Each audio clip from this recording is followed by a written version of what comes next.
Hello everyone, मैं P के Raman classes पर आपका स्वागत है। आप लोग अच्छे होंगे। अभी लॉकडाउन का समय चल रहा है, आप लोग घर में ही बैठ के प्रिपरेशन कर रहे होंगे। तो इसी बीच मैंने सोचा कि आप लोग के लिए कुछ किया जाए।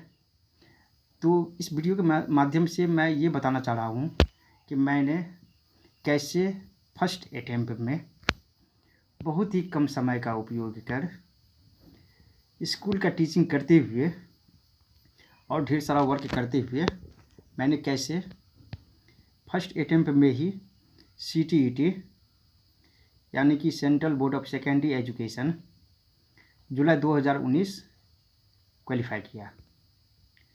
वैसे मेरे मार्क तो बहुत ज़्यादा नहीं है, मैंने 95 मार्क सिक्योर किया है।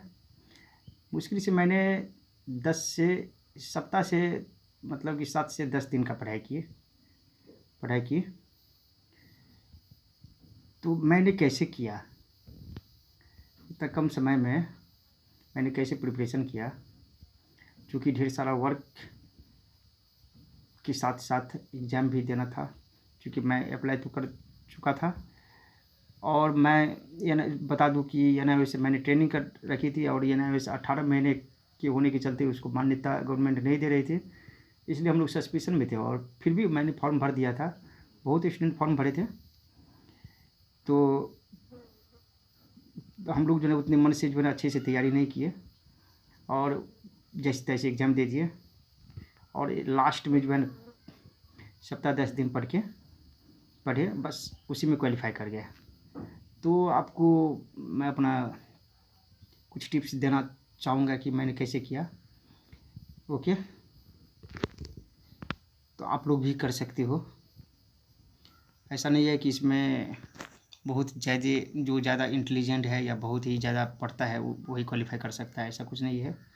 आप भी घर बैठे प्रिपरेशन करके और कुछ टेक्निक का यूज करके आप इसको क्वालिफाई कर सकते हो। तो अभी लॉकडाउन का समय, आप लोग घर में होंगे, घर में बैठ के पढ़ रहे होंगे और किसी न किसी चैनल के माध्यम से आप पढ़ाई भी कर रहे होंगे। ओके, तो मैं इस चैनल के माध्यम से ये रहा मेरा मार्कशीट, जिसको मैंने डिजी लॉकर से क्या किया है, डिजी लॉकर से डाउनलोड किया है। क्योंकि डिजी लॉकर से ही डाउनलोड करना होता है। डाउनलोड करके ये मेरा मार्कशीट रहा, सर्टिफिकेट, और इस पर दिख रहा है आपको 95 मार्क्स मैं क्वालिफाई किया हूँ। तो इसमें सबसे पहले आपको सिलेबस देख लेना है कि आपका सिलेबस क्या है। तो इसमें पहला सिलेबस है, सिलेबस को जो है 5 पार्ट्स में डिवाइड कर दिया है। तो पार्ट 1 में जो है आपको चाइल्ड डेवलपमेंट एंड पेडागोगी रखा है, जो कि 30 मार्क का होता है, ठीक है, जिसको हिंदी में बाल विकास व शिक्षा शास्त्र भी कहते हैं। इसके सेकेंड पार्ट में मैथमेटिक्स रखा है, इस गणित। मैं अपना क्वेश्चन भी दिखा देता हूँ, ये मेरा क्वेश्चन रहा, ठीक है, जो मैंने एग्ज़ाम दिया था जुलाई 2019 में। तो सेकेंड पार्ट में गणित है, ये भी 30 मार्क का है। इसका क्वेश्चन रहता है आपको 31 से लेके 60 के बीच। और थर्ड पार्ट है इसका पर्यावरण अध्ययन, ठीक है, सोशल स्टडीज, ठीक है, इन्वायरमेंटल स्टडीज। तो इसका भी, इससे भी जो है ना आपको 30 क्वेश्चन रहेंगे पर्यावरण अध्ययन से। तो इसका नंबरिंग रहता है 61 से लेकर 90, ठीक है। तो ये तीनों पेपर जो है कंपलसरी है, सबके लिए है। ओके, फोर्थ पेपर जो है आपका लैंग्वेज है। लैंग्वेज में आपको क्या होता है कि आपको चूज करना होता है। जैसे मैंने लैंग्वेज में हिंदी चूज कर रखा है। ओके, तो लैंग्वेज में से आपको 30 मार्क रहेंगे, जो कि आपको 91 से लेके 120 के बीच होगा, ठीक है। और फिफ्थ पेपर भी जो है, फिफ्थ पार्ट में भी आपको लैंग्वेज ही सेलेक्ट करना होता है। जैसे मैंने इंग्लिश रखा था, इसमें भी 30 क्वेश्चन होता है, जो कि आपको 121 से 150 के बीच, 121 से 150 के बीच रहेगा।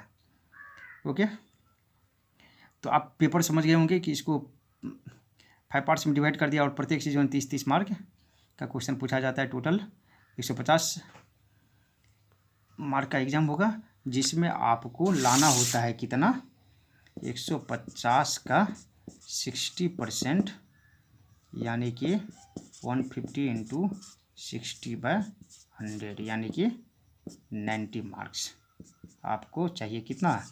90 मार्क्स आपको 90 मार्क्स चाहिए। ठीक है। यदि आप BC में हो तो 82 to 83 मार्क्स इस लाना होता है। ओके, चलिए। तो इसमें हम आपको सबसे पहले ये बताना चाहते हैं कि इसमें गलतियाँ कहाँ से होती है। तो भाग 4 यानी कि पार्ट 4 और 5 में लैंग्वेज जो आप चूज करते हो वहाँ पे मिस्टेक होता है। क्योंकि इस बार मैंने एग्ज़ाम दिया, पिछले साल एग्ज़ाम दिया, तो कुछ लड़के से मिले स्टूडेंट से, तो उन्होंने बहुत गलती कर रखी थी पार्ट 4 में और 5 में। तो किस तरह से मिस्टेक हुआ था तो वो हम यहाँ पे क्लियर करना चाहते हैं। तो उन्होंने क्या किया था कि जैसे पार्ट 4 में जैसे मैंने हिंदी सेलेक्ट किया था तो मैंने हिंदी का क्वेश्चन किया, और बहुत लड़के क्या किए, दूसरे लैंग्वेज का क्वेश्चन बना के आ गए, और पार्ट 5 में भी उन्होंने वही गलती की। तो ये क्वेश्चन मैं आपको दिखा देता हूँ और आप गलती ना करो।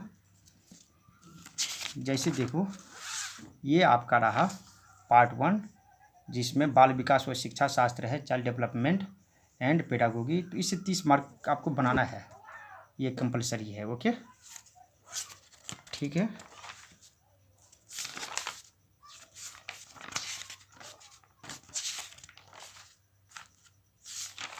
चलिए, ये आपका पार्ट 2 हो गया मैथमेटिक्स, गणित से। इसमें भी आपको 30 क्वेश्चन रहेंगे, इसको भी आपको करना होता है। ओके, ये कंपलसरी है, इसको आपको करना है।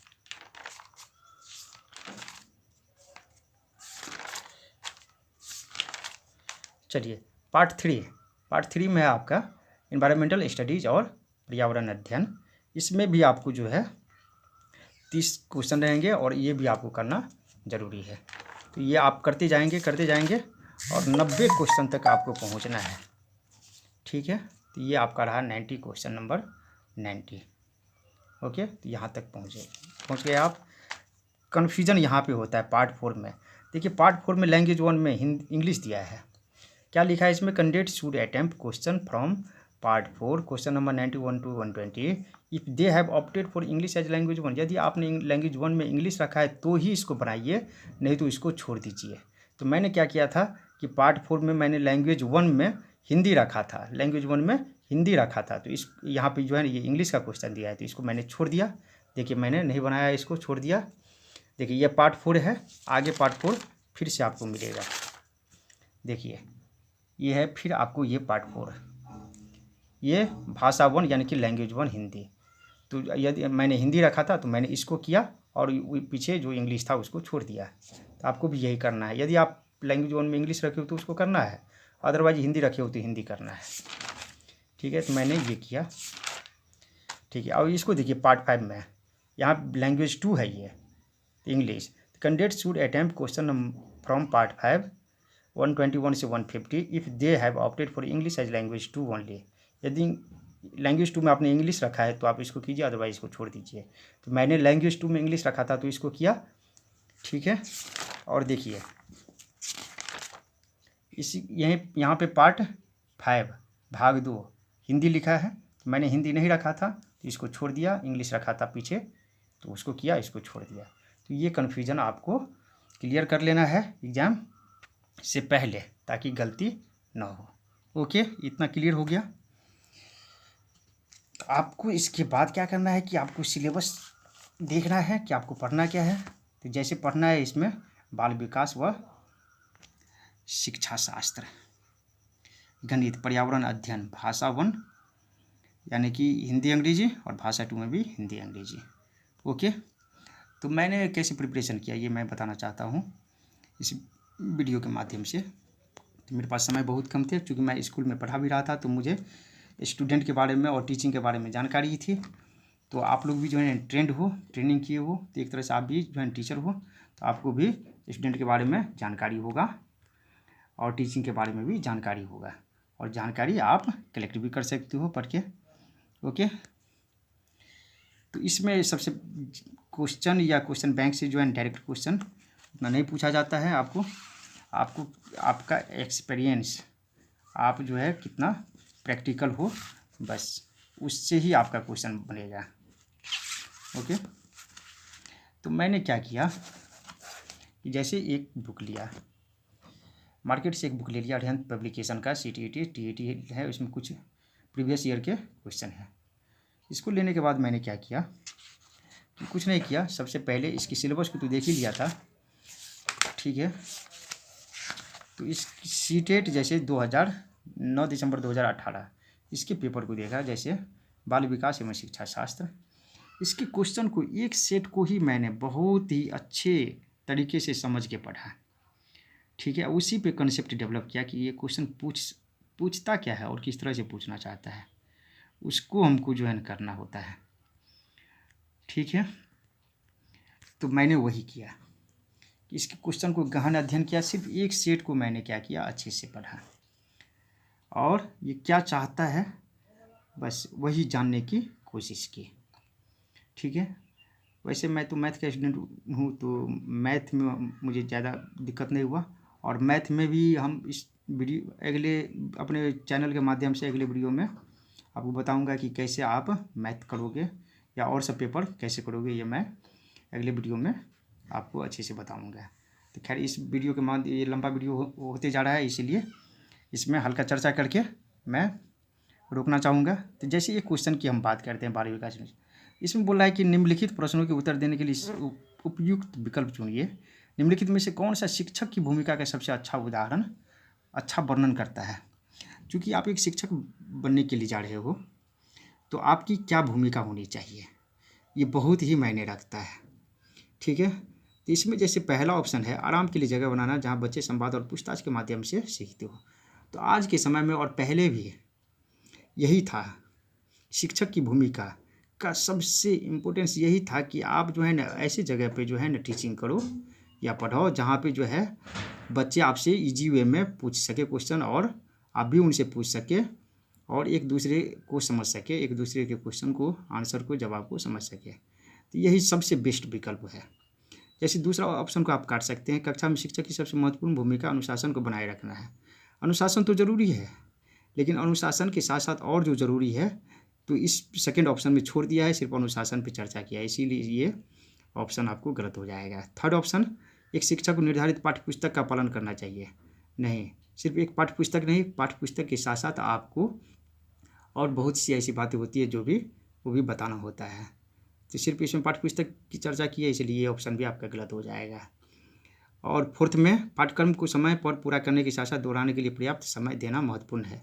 नहीं, आप बच्चे अपने तरीके से पढ़ते हैं, उसको जो है कैसे उसको रिवीजन करना है, कैसे पढ़ना है, वो बच्चे पे निर्भर करता है, और आप कैसे पढ़ाते हो, किस तरह से रिवीजन करवाते हो, और आप अपना सिलेबस कैसे पूरा करते हो, सबका अपना अपना अलग अलग तरीका होता है, इसलिए ये भी आपका ऑप्शन गलत हो जाएगा। इसलिए ऑप्शन 1 ही सबसे बेस्ट है, कि इसमें क्या होता है कि एक ऐसा खुली जगह हो जहाँ पे बच्चे को सीखने सिखाने के लिए जो है ना बहुत ही अच्छा माध्यम होता है, और बच्चे एकदम खुले दिमाग से आपको टीचर से कुछ भी पूछ सकते हैं और जवाब भी दे सकते हैं, टीचर भी जो है ना क्वेश्चन पूछ सकते हैं और जवाब दे सकते हैं, इसलिए सबसे अच्छा विकल्प यही होगा। तो आपको यही थिंक करना है कि चारों विकल्प में जो है सबसे अच्छा कौन होगा, ठीक है। तो इसी तरह से जैसे सेकंड क्वेश्चन है, निम्नलिखित में से कौन कक्षा समृद्ध शिक्षा को प्रोत्साहित करता है। तो आपको पता होना चाहिए कि जैसे पहला इसमें ऑप्शन है, पाठ्यपुस्तक सामग्री द्वारा संचालित, संरचित और योजनाबद्ध अधिगम वाली कक्षा, और दूसरा है वह कक्षा जिसमें प्रदर्शित विभिन्न प्रकार की सामग्री बच्चे के पहुंच से परे हो ताकि सामग्री लंबे समय तक चलती रहे। तीसरा है वह कक्षा जिसमें खुली गतिविधि कोने और विभिन्न प्रकार के बाल साहित्य खुली अलमारी शेल्फ में रखे हो जो दिन के किसी भी समय प्राप्त किया जा सके। और चौथा है अलमारी में अच्छी तरह संगठित सामग्री वाली कक्षा जहाँ सामग्री को सप्ताह में एक बार मुक्त खेल के लिए बाहर लाया जा सके। तो इसमें ऑप्शन जो है ना आपका 3 जो है सबसे बेहतरीन है, सबसे अच्छा है, क्योंकि इसमें जो है ना ऐसा होना चाहिए, ओपन होना चाहिए, ठीक है। कक्षा खुली गतिविधि का होना चाहिए, बच्चे कभी भी जाके जो है अपना बुक ले, कहीं भी जैसे लाइब्रेरी में होता है, कहीं भी कभी भी ले जाके पढ़े, और जब भी जो भी समय मिले वो जाके वहाँ पे बुक उसको अवेलेबल होना चाहिए, मिलना चाहिए, और अपना आराम से पढ़े। तो इस तरह की यदि शिक्षा होती है तो उसको समृद्ध शिक्षा को प्रोत्साहित करना कहते हैं। ऑप्शन आप 1 को कैसे काटोगे, 2 को और 4 को कैसे काटोगे, कैसे गलत करोगे, इसको आपको क्लियर करना है। ओके, इसी तरह से थर्ड क्वेश्चन पे भी आप डिस्कशन कर सकते हो और इसमें जो अच्छा विकल्प है उसको आप चूज कर सकते हो।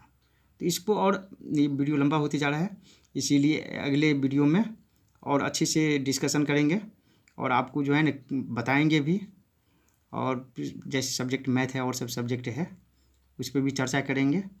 और आप मेरे चैनल से जुड़ जाइए, सब्सक्राइब कर लीजिए, और आपको जो है सीटेट को क्वालिफाई कैसे करना है इजी वे में, ये हम आपको बताते रहेंगे। ओके, धन्यवाद।